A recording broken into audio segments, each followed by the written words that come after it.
Assalamualaikum warahmatullahi wabarakatuh. Perkenalkan, nama saya Elisha Putri dari TBIG.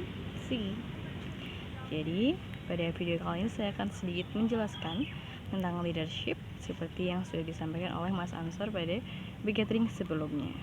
Leadership berasal dari kata lead, yang artinya guide and direct atau memandu dan mengarahkan, dan juga berasal dari kata leader yang berarti capability to lead atau kemampuan untuk mengarahkan. Jadi leadership ini adalah skill to lead others for certain goals. Jadi maksudnya adalah leadership ini adalah kemampuan untuk mengarahkan banyak orang dalam suatu perkumpulan untuk mencapai tujuan bersama atau tujuan tertentu. Nah, leadership ini biasanya dibutuhkan untuk apa sih? Nah, ada 3 hal. Pertama adalah untuk organisasi atau community atau sebuah perkumpulan. Yang kedua untuk bisnis tentu saja ya, karena dalam sebuah bisnis pasti ada pemimpin, kemudian ada jajaran direksinya yang kemudian nanti akan mengatur bisnis tersebut. Nah, bahkan setiap direksi itu kan juga ada pemimpinnya gitu loh. Jadi nanti ada yang mengarahkan bagaimana kedepannya sebuah bisnis itu bisa berjalan. Yang terakhir untuk life path atau kehidupan sehari-hari. Nah, ini bahkan untuk sesimpel kehidupan sehari-hari kayak misal di rumah itu kan juga ada ayah yang berfungsi sebagai seorang leader, kemudian di kelas pun juga ada ketua kelas yang nantinya akan mengarahkan teman-teman untuk melakukan kegiatan di kelas ya. Misal kok suatu hari disuruh bersih-bersih ya dalam suatu kelas, itu kan tetap dibutuhkan seseorang untuk mengatur dulu nih, seorang pemimpin ketua kelas, dan nanti bantu bagi-bagi ke teman-temannya untuk membersihkan. Nanti dibagi yang bersihin dalam siapa, yang di luar gimana, atau yang bersihin jendela siapa ya kan, karena tanpa seorang leader atau pemimpin ya tidak ada yang mengarahkan. Jadi nanti akan goyah gitu, akan nggak ada arahnya sebuah perkumpulan tersebut. Nah, ada 7 kemampuan yang harus dimiliki seorang leader. Yang pertama adalah field mastery atau menguasai berbagai bidang. Maksudnya adalah seenggaknya dia tahu gitu loh bidang-bidang apa yang ada dalam perkumpulan yang dia pimpin. Jadi nanti dia bisa mengarahkan anggotanya.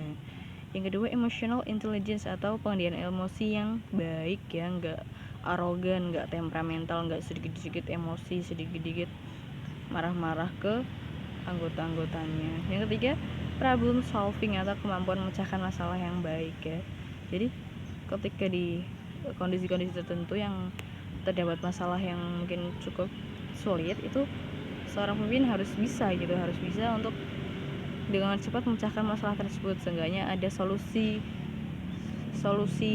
sementara gitu, ada solusi darurat ketika kondisi itu berbeda dalam keadaan darurat gitu. Jadi bukannya malah gimana itu, nggak boleh. Harusnya malah dia itu tenang, terus gini aja dulu gitu, dia punya solusi dalam sebuah permasalahan. Yang keempat, open minded atau pemikirannya terbuka ya, nggak kolot, nggak terpaku sama pemikiran dia sendiri gitu loh. Dia selalu menerima pemikiran dari siapapun, menerima pendapat siapapun. Yang kelima, informed decision making atau pengambilan keputusan yang baik. Nah, ini penting banget ya, karena seorang leader pasti akan selalu ditanyakan tentang sebuah hasil atau sebuah keputusan dalam suatu hal tertentu gitu. Misal kok di perkumpulan nih ada udah merencanakan mau ada acara. Nah, kita kan nanti rembuk bareng-bareng lah. Ketika kok di rembuk itu bingung gitu, posisinya bingung semua karena misal hasilnya kok seri, satu pengen di sana, satu pengen di sini. Nah, ini pentingnya seorang leader harus bisa memutuskan yang baik, yang kiranya sama-sama adil untuk semua anggota. Yang keenam adalah rhetorical communication atau dapat mempengaruhi audiens. Ini penting sekali. Seorang leader harus bisa mempengaruhi audiensnya gitu. Kayak apalagi kayak dalam sebuah organisasi itu kan banyak acara-acara penyuluhan ya. Itu harus pinter-pinter dalam berbicara yang nantinya akan mempengaruhi audiens, karena di sanalah fungsi the art of speech. Yang terakhir, public speaking ya. Tentu saja seorang leader harus memiliki kemampuan berbicara di hadapan umum yang baik. Jangan sampai gagap, bingung. Aduh, itu bahaya banget ya kalau kayak gitu kan. Nanti orang-orang akhirnya nggak percaya, akhirnya kamu pun kehilangan wibawa gitu di depan anggota-anggota kamu. Nah, tadi 7 sikap yang harus dimiliki, kemudian 7 sikap yang harus sangat-sangat dihindari oleh seorang leader. Yang pertama adalah inkompeten, nggak kompeten atau serba nggak bisa gitu loh. Kamu memimpin kok malah nggak tahu ini anggotanya mau dibawa ke arah mana gitu. Yang kedua arrogance tadi ya, kebalikannya emotional intelligence, yaitu kamu nggak boleh arogan, kamu nggak boleh seenaknya sendiri, karena sebuah perkumpulan itu berarti bersama-sama, maju bersama-sama, nggak boleh seenaknya sendiri. Yang ketiga micromanagement, atau nggak bisa memanage dengan baik gitu, nggak bisa mengatur dengan baik, semrawut dong nanti anggotanya. Yang keempat indecisiveness, itu artinya adalah keraguan-raguan gitu. Seorang pemimpin nggak boleh memiliki sifat ragu-ragu dalam setiap mengambil keputusan, itu nggak boleh, harus tek mantep gitu. Jadi nanti kan anggotanya otomatis juga yakin ke kamu.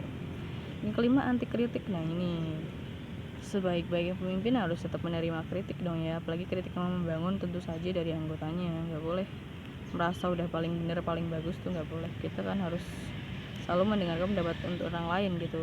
Selagi itu membangun, kamu harus mendengarkan dan mencoba memperbaiki, karena itu untuk kebaikan kamu sendiri. Yang keenam poor communicator, atau nggak pintar ngomong. Ini bahaya banget gitu loh. Tadi kamu tuh harusnya justru bisa mempengaruhi audiens. Kalau nggak pintar ngomong, waduh gawat, kabur semua nanti anggotanya. Yang ketujuh powerless, lembek, lendak-lendak. Itu nggak boleh. Seorang pemimpin tuh harus tegas, jelas, logis, lugas, nggak boleh kelembak tuh nggak boleh. Kurang lebih seperti itu ya. Terima kasih.